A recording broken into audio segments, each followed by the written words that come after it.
पूरे घर का काम अकेली को करना और साथ ही साथ सोशल मीडिया के लिए कुकिंग वीडियो को शूट करना। तो ऐसे में जब मैं बहुत बुरी तरीके से थक जाती हूँ तो आराम के कुछ पल मेरे लिए बहुत ही ज़्यादा कीमती हो जाते हैं।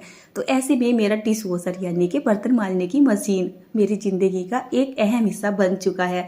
आप में से बहुतों ने मेरी पिछली वीडियो पर कमेंट किए थे कि ये बेकार है या फिर मैं आलसी हूँ या फिर मुझे इसकी क्या ज़रूरत थी।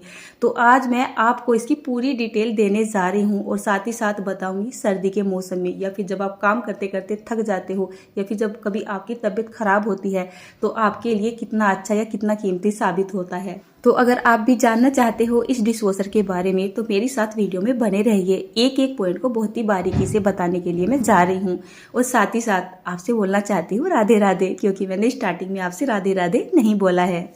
तो वीडियो की स्टार्टिंग में आपने देखा मैं अपने बर्तन उठा के लेके आ चुकी हूँ। तो दिन भर के जितने बड़े बड़े बर्तन होते हैं उनको तो मैं हाथ से ही साफ करके रख देती हूँ, लेकिन जो छोटे बर्तन होते हैं उनको मैं एक बास्केट में डालती रहती हूँ। पिछली वीडियो में बोले थे कि मैंने यहाँ पर धुले हुए बर्तन लगा के दिखाए हैं, जबकि वे धुले हुए बर्तन नहीं थे। तो आज मैंने आपको पूरे गंदे बर्तन ला के दिखा रही हूँ जिनको मैंने पानी में भी साफ नहीं किया था। सुबह से जो भी बर्तन होते जा रहे थे बास्केट में डालती जा रही थी रोज की तरीके से। अपने डिश वॉशर के पास आ चुकी हूँ और सबसे पहले मैं आपको दिखाती हूँ। देखने में कुछ इस तरीके से दिखता है। तो बर्तन सेट करने से पहले थोड़ा सा अंदर से दिखा देती हूँ। मेरा जो डिश वॉशर है ये 13 पैलेस है और इसमें 2 बास्केट यानी कि 2 रैक दी होती है। साथ ही साथ आपको अब मैं ये दिखाती हूँ जिसकी वजह से हमारे बर्तन बहुत ही अच्छे से क्लीन होते हैं। इसके नीचे और जो ऊपर वाली बास्केट है इसके नीचे ये पंखा सा दिया रखता है, मतलब इनको बोला जाता है स्प्रे आर्म्स, जिसकी वजह से जो हमारे बर्तन है अच्छे से धुल जाते हैं। अब ये अच्छे से कैसे धुल जाते हैं, ये जो पंखड़ी होती है ना इनमें छोटे छोटे होल होते हैं जिनके अंदर से पानी निकलता रहता है और पानी का प्रेशर कुछ ऐसा होता है कि जैसे फवारा बनकर पानी बर्तनों पे लगता है तो बर्तन आपके अच्छे तरीके से क्लीन हो जाते हैं। अब मैं आपको बताती हूँ, यहाँ पर एक जाली भी दी होती है, मतलब ये जो जाली होती है ना अगर ये गंदी हो जाए ना तो आपके बर्तन अच्छे से साफ भी नहीं होंगे। तो इसको साफ करते रहना बहुत ही ज़्यादा ज़रूरी होता है। दूसरे तीसरे दिन इसको साफ करते रहना चाहिए। इसको निकालना भी आसान होता है और साथ ही साथ इसको वापस से जो है सेट करना भी बहुत ही आसान होता है। इसको धोने के लिए कोई झंझट नहीं करना पड़ता है। सिंपली आप यहाँ से जाली को निकालिए और जाके सिंक के नीचे धो के ला के वापस से सेट कर दीजिए। देखिए कुछ इस तरीके से सेट करना होता है। सेट करने का एक तरीका बताती हूँ। देखिए आप 2 पॉइंट देख रहे हैं जो कि ब्लैक कलर के हैं, बस इनको आप इस तरीके से घुमा दीजिए। ये जो पॉइंट है ना आमने सामने होने चाहिए, तो आपकी जाली यहाँ पर सेट हो जाती है। इसकी साइड में यहाँ पर एक नमक डालने के लिए जो है मतलब पोर्शन दिया होता है, पॉइंट दिया होता है। इसमें पहले से ही नमक है, इसमें नॉर्मल नमक नहीं डाला जाता है। डिश वॉशर का जो नमक आता है ना एक अलग ही आता है और इसको एक बार भर दिया जाता है तो ये महीने भर चल जाता है। डिश वॉशर में नमक डालना इसलिए ज़्यादा ज़रूरी होता है, जो नमक होता है वो पानी की कठोरता को सही करता है या कम करता है और साथ ही साथ हमारे बर्तनों पर धब्बे नहीं आने देता है, बर्तनों को एकदम हाइजेनिक बना देता है। देखिए रैंक के ऊपर वाली ये पंखड़ी अब आपको दिखा रही हूँ मैं। पहले मैंने आपको नीचे वाली पंखड़ी दिखाई है, इसके बाद में ऊपर वाली पंखड़ी दिखा रही हूँ। तो ये जो पंखड़ी है ना इनको स्प्रे आर्म्स बोला जाता है, जैसे कि मैंने पहले बताया। तो ये जो 2 पंखड़ी होती है ना ये परमानेंट घूमती रहती है, इनसे पानी निकलता रहता है और जिसकी वजह से हमारे बर्तन अच्छे से साफ हो जाते हैं। तो चलिए वापस से इस रैक को रख देते हैं। तो मैं आपको रख के दिखा रही थी कि इनको रखना निकालना मतलब बहुत ही आसान है, कोई झंझट का काम नहीं है। अब चलिए इसमें बर्तन सेट कर देते हैं। अब मैं आपको दिखाती हूँ, मैं यहाँ पर बिल्कुल गंदे बर्तन लगा रही हूँ और गंदे होने के साथ साथ ये बर्तन सूखे भी हैं। सुबह तक के खाने के बर्तन है और अब शाम का टाइम हो रहा है, करीब 8:30 बजे का टाइम हो रहा है जब मैं ये बर्तन लगा रही हूँ। तो सारे गंदे बर्तन लगा के दिखाऊंगी। मैं अपने तरीके से आपको बर्तन लगा के दिखा रही हूँ। मैं रोज इसी तरीके से इसमें सेट करती हूँ बर्तनों को। यहाँ पर मैं स्टील के बर्तन भी लगाऊंगी, कांच के बर्तन भी लगाऊंगी, कम गंदे बर्तन भी लगाऊंगी और जो एकदम तेल के जिद्दी धब्बे वाले बर्तन होते हैं ना, चिकने बर्तन होते हैं, वे भी दिखाऊंगी लगाऊंगी। मतलब उसके बाद इनको मैं साफ करने के बाद भी दिखाऊंगी। तो जैसे जैसे मैं यहाँ पे बर्तन लगा रही हूँ ना आप थोड़ा सा ध्यान से देखिए। बर्तनों को हमें कुछ इस तरीके से सेट करना होता है कि कोई भी बर्तन आपका सीधा नहीं होना चाहिए, सारे बर्तन उल्टे होने चाहिए, मतलब नीचे की तरफ को पानी का प्रेशर नीचे से पड़ता है।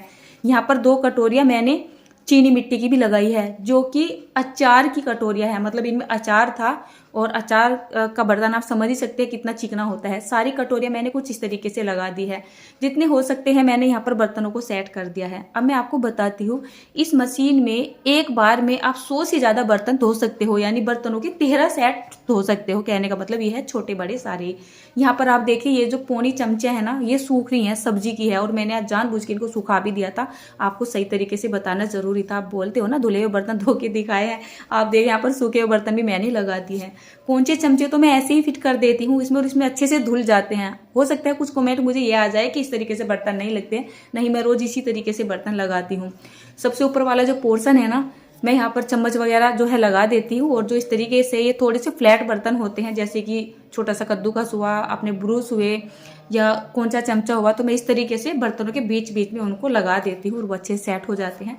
चम्मच यहाँ लगा देती हूँ, भगवान जी के या छोटे छोटे बर्तन होते हैं इनको इस तरीके से ऊपर लगा देती हूँ। तो आप देख सकते हैं यहाँ पर मैंने काफ़ी सारे बर्तन सेट कर दिए हैं।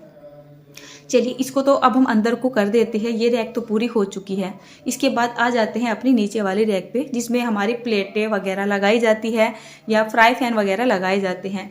ये बास्केट इसी के साथ आती है, लेकिन मैं इसको इसमें रखना पसंद नहीं करती हूँ। इसमें चम्मचे, चमचे, चाकू वगैरह धुलते हैं, लेकिन ये नीचे जगह भी बहुत ज़्यादा घेर लेता है, तो इसको मैंने शुरू के दिन से ही निकाल रखा है। इसमें मैं बाहर चम्मचे रखती हूँ, कौनचे चमचे रखती हूँ, इसमें रख के नहीं रखती हूँ, क्योंकि ये कम से कम 2 बर्तन की जगह घेरे रखता है और चम्मचे मेरी ऊपर लग जाती है, तो इसकी खास मुझे ज़रूरत नहीं पड़ती है। अब यहाँ पर आप देखिए, ये है मेरा अचार का डब्बा। मेरे पास बहुत ज़्यादा डब्बे नहीं है। मैं क्या करती हूँ, जब भी अचार वगैरह की रेसिपी शूट करती हूँ तो उनको जो है खाली कर लेती हूँ, उनको धोती हूँ और उसके बाद उसमें अचार वापस से करके आपको दिखा देती हूँ। और मैं इनको धोने के लिए हमेशा अपने डिश वॉशर का ही इस्तेमाल करती हूँ। यहाँ पर देखिए बहुत ही अच्छे तरीके से दूध के 2 भगोने हैं। एक भगोने में तो दूध उबल भी चुका था, जो नीचे वाला है वो बाहर से बहुत बुरी तरीके से गंदा हो रहा है, साथ ही साथ वो सूख भी रहा है। तो चलिए मैं दोनों ही जो है ये चायदान, फ्राईदान यहाँ पर सेट कर देती हूँ। बस इस मशीन में बर्तनों को सेट करने का तरीका आपका थोड़ा सही होना चाहिए। सारे बर्तन उल्टे लगाए जाने चाहिए, न कि सीधे लगाए जाने चाहिए, और ना ही इसमें बर्तनों को खचाखच भरना चाहिए। इसके बाद यहाँ पे देख सकते हैं चीनी मिट्टी की मैंने 2 प्लेट लगा दी है, अपनी स्टील की प्लेट लगा दी हैं। तो इस तरीके से हमने यहाँ पर ये सारे बर्तन लगा दिए हैं। अब मैं आपको बताती हूँ, कुछ बर्तन तो मैंने जानबूझ के ही गंदे किए थे, जिसकी मुझे ज़रूरत नहीं, लेकिन आपको मुझे दिखाना ज़रूरी था कि इसमें इस तरीके के बर्तन धुल जाते हैं, नहीं तो फिर आपके बहुत ज़्यादा कमेंट आते हैं। बर्तन बिल्कुल भी साफ़ नहीं थे और यहाँ पर आपने ढक्कन को देख लिया, ढक्कन भी बहुत बुरी तरीके से गंदा हो रहा है। अब इसमें सरफ डालते हैं। डिश वॉशर के लिए एक खास ही सरफ आता है। इसमें ऐसा नहीं है कि आप कपड़े धोने का सरफ डाल दोगे आपकी मशीन बिल्कुल ख़राब हो जाएगी, तो ये सरफ अलग से ही आता है और मैं सबसे सस्ते वाला सरफ मंगाती हूँ। केवल 1.5 चम्मच के जितना ही मैं यहाँ पर सरफ डालती हूँ। नमक पहले से ही डाला हुआ है जो महीना भर चल जाता है। सरफ डेली डालना पड़ता है और एक यहाँ पर लिक्विड डाला जाता है जिसको रिनसैड बोला जाता है। ये भी जब मैं एक बार इसको भर देती हूँ तो ये कम से कम 10 से 15 दिन तक चल जाता है मेरा। तो इसको डिश वॉशर में डालना बहुत ज़्यादा ज़रूरी होता है, क्योंकि बर्तनों पर जो पानी के धब्बे जम जाते हैं ना, ये उसको रोकता है और बर्तनों को चमकदार भी बनाता है। ये सुखाने की जो प्रक्रिया चलती है उसको तेज कर देता है।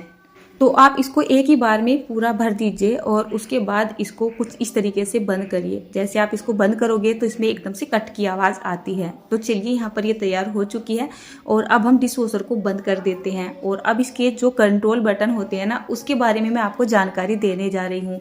जैसे आपने यहाँ पर बर्तनों को अच्छे से भर दिया है, तो मैं तो ये प्लग निकाल के रखती हूँ, तो ये प्लग लगा देना है या इसको ऑन कर देना है। तो डिश वॉशर के स्टार्टिंग में आपको यहाँ पर ऑन ऑफ वाला बटन मिल जाता है, जिसको दबाकर आप इसको ऑन कर सकते हैं और वापस से दबाकर इसको ऑफ कर सकते हैं।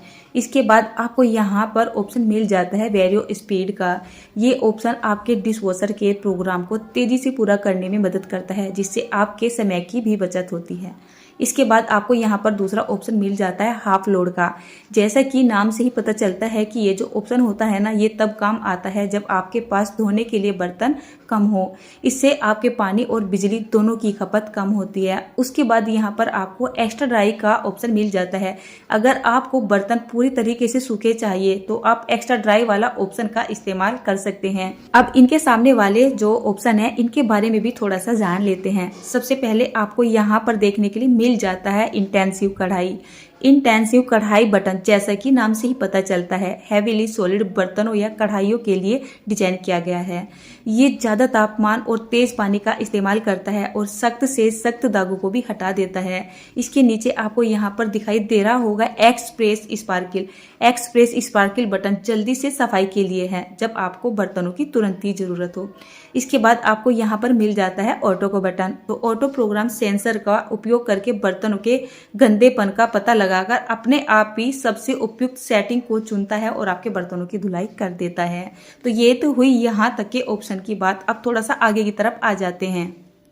आपको यहाँ पर 3 कंट्रोल बटन देखने के लिए मिल रहे हैं। सबसे पहला है हमारा इको मोड। इको मोड पानी और बिजली दोनों की ही बचत करता है। ये समय थोड़ा सा ज़्यादा ले लेता है लेकिन बर्तनों को पूरी तरीके से साफ कर देता है। इसके बाद आप देख रहे हैं यहाँ पर है क्विक मोड। क्विक मोड जैसे कि नाम से ही पता चल रहा है तो ये हल्के बर्तनों को बहुत जल्दी से और बहुत बढ़िया तरीके से साफ कर देता है और ये केवल 29 मिनट का टाइम ही लेता है। इको मोड करीब करीब एक घंटा 30 मिनट का टाइम लेता है। इसके बाद आप यहाँ पर देख रहे हैं प्री रेंज। ये केवल 15 मिनट का टाइम लेता है लेकिन ये बर्तनों को धोने का मांजने का काम नहीं करता है। केवल इससे एक हल्की फुल्की सी धुलाई होती है जिससे बाद में हम बर्तनों को धोने वाला टाइम भरते हैं तो जो बर्तन होते हैं ना उनको धोने में थोड़ी सी आसानी हो जाती है हमारे डिशवॉशर को। तो यहाँ तक के जो ये ऑप्शन थे मेरे ख्याल से आप सभी की समझ में आ भी गए होंगे और आपको अच्छे तरीके से पता भी लग गया होगा। इसके बाद ये 3 ऑप्शन और रह रहे हैं, इसके बारे में भी चलिए मैं आपको बता देती हूँ कि इनका इस डिशवॉशर में क्या काम होता है। ये वाले जो ऑप्शन है ये बहुत ही ज़्यादा काम के होते हैं। यहाँ पर आपको देखने के लिए मिल जाता है चेक वाटर, इसके बाद रिफिल सॉल्ट, इसके बाद मिल जाता है रिफिल रिंस ऐड। अगर आपके टैंक में पानी खत्म हो गया है तो यहाँ पर रेड कलर का इंडिकेटर चल जाएगा। आपके डिशवॉशर में सॉल्ट खत्म हो गया है तो यहाँ पर एक रेड कलर का इंडिकेटर चल जाएगा। उसके बाद अगर आपके डिशवॉशर में रिंस ऐड खत्म हो गया है तो ये वाला इंडिकेटर चल जाएगा।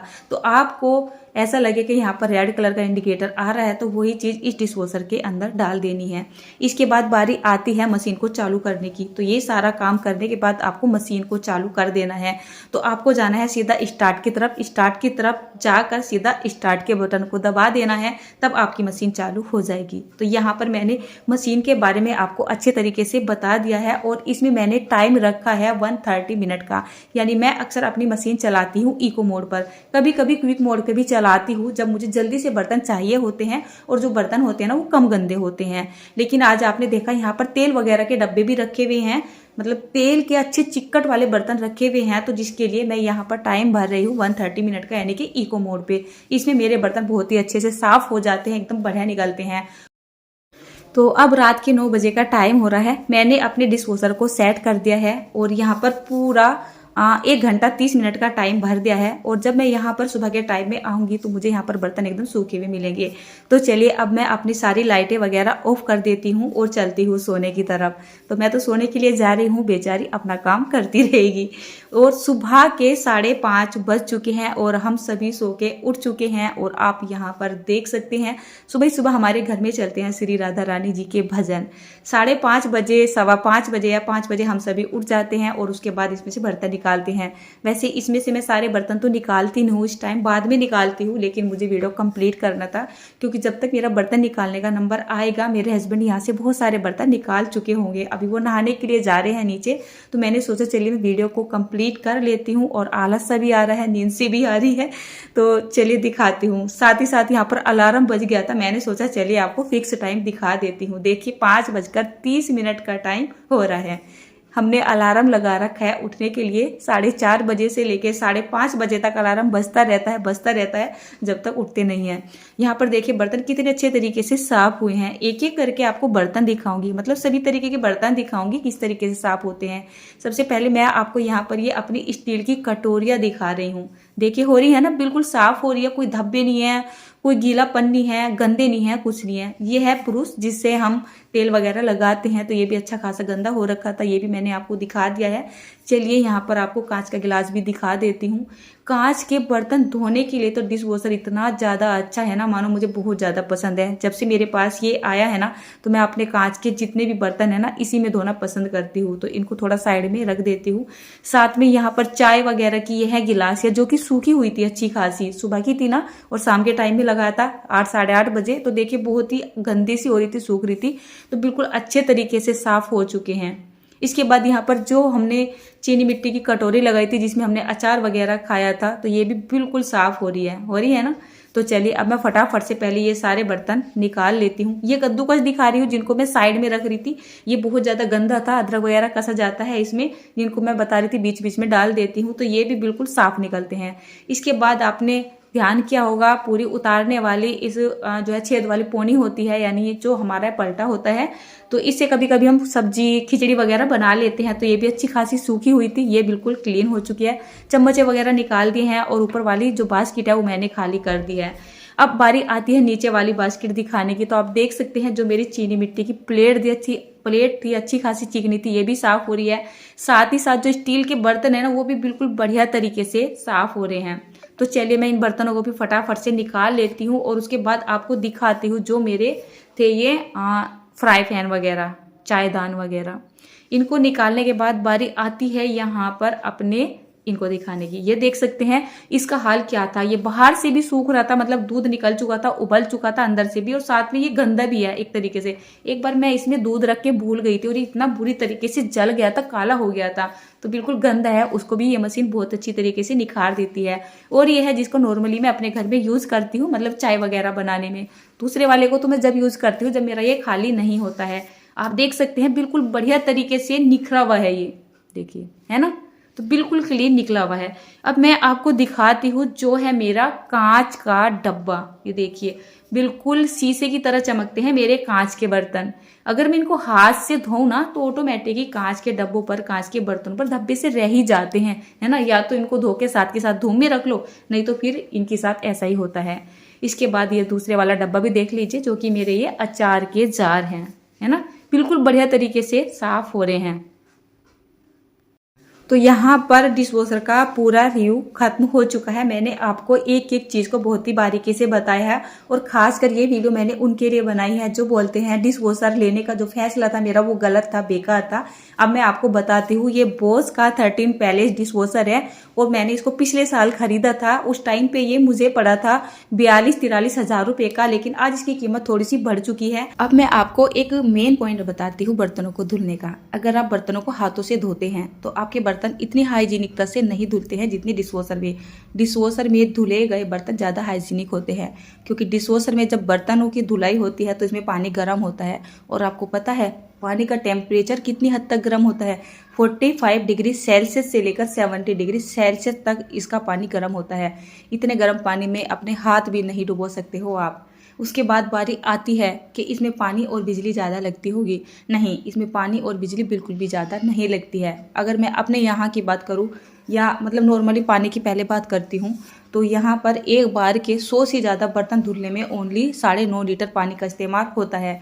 आप 9.5 लीटर पानी में कितने बर्तन धो सकते हैं सोच लीजिए। उसके बाद बारी आती है बिजली की। तो यहाँ पर एक बार के बर्तन धुलने में ज़्यादा बिजली नहीं लगती है। मेरे यहाँ पर 6 से 7 रुपये तक की ही बिजली खत्म होती है, तो बिजली भी यहाँ पर ज़्यादा नहीं लगती है। अब मैं आपको बताती हूँ क्योंकि आपके कमेंट आ सकते हैं, जैसे पहले बहुत ज़्यादा कमेंट आया है पहली वीडियो पे कि जब तक हम इसमें बर्तन लगाएंगे इतनी देर में तो हम हाथों से 2-2 बार धो लेंगे, ऐसे दुगने बर्तन धो देंगे। नहीं, ऐसा बिल्कुल भी नहीं हो सकता है। जब मैं सिंक के पास से बर्तन लेके आती हूँ डिशवॉशर में सेट करती हूँ तो उसका टाइम होता है ओनली 6 से 7 मिनट या हद से हद 8 मिनट। और मेरे घर में जो भी इन बर्तनों को लगाता है 6 से 7 मिनट के अंदर सारे बर्तन सेट कर देता है। तो 6 से 7 मिनट के अंदर मेरे 100 से ज़्यादा बर्तन धुल जाते हैं। अगर इन बर्तनों को मैं हाथ से साफ करती हूँ तो मुझे कम से कम 45 से 50-55 मिनट का टाइम चाहिए होता है। तो उसमें मेरे टाइम की बचत होती है। कितनी बार ऐसा होता है कि काम करने का दिल नहीं होता है या फिर हम तबीयत वगैरह ख़राब होती है या कुछ भी आप मान सकते हो, तो इसमें बर्तन लगाने में मेहनत नहीं लगती है। आप बीमार भी इस काम को कर सकते हो। अब बात आती है कि दीदी ये तो बहुत ज़्यादा महंगा है। हाँ, थोड़ा सा महंगा है, लेकिन आप थोड़े सस्ते डिशवॉशर की तरफ भी जा सकते हो। मार्केट में आपको कई ब्रांड के डिशवॉशर मिल जाएंगे, जैसे कि वोल्टेज है, LG है, सैमसंग है और हायर है। इनमें भी काफ़ी अच्छे अच्छे फीचर्स होते हैं और ये भी बहुत ही अच्छे काम करते हैं। हमारे इधर ज़्यादा करके वोल्टेज के ही डिशवॉशर वगैरह खरीदे जाते हैं, बट मैंने बॉस का इसलिए लिया था क्योंकि मुझे बड़ा और थोड़ा सा टिकाऊ जो है डिशवॉशर चाहिए था। बॉस डिशवॉशर जो है ना, मतलब ये एक जर्मनी टेक्नोलॉजी है जो कि बेस्ट मानी जाती है। तो मैंने पहली बार लिया था तो इसी वजह से मुझे थोड़ा महंगा भी लेना पड़ा क्योंकि डर था कहीं ख़राब ना आ जाए। लेकिन अब सुनने में आ रहा है कि इससे जो नीचे डिशवॉशर है जो हमारे मेड इन इंडिया है तो वो भी बहुत ही अच्छे हैं। तो आप थोड़े से सस्ते की तरफ भी जा सकते हो। नॉर्मली 15 से आपको 30 हज़ार के बीच में अच्छा डिशवॉशर मिल जाएगा।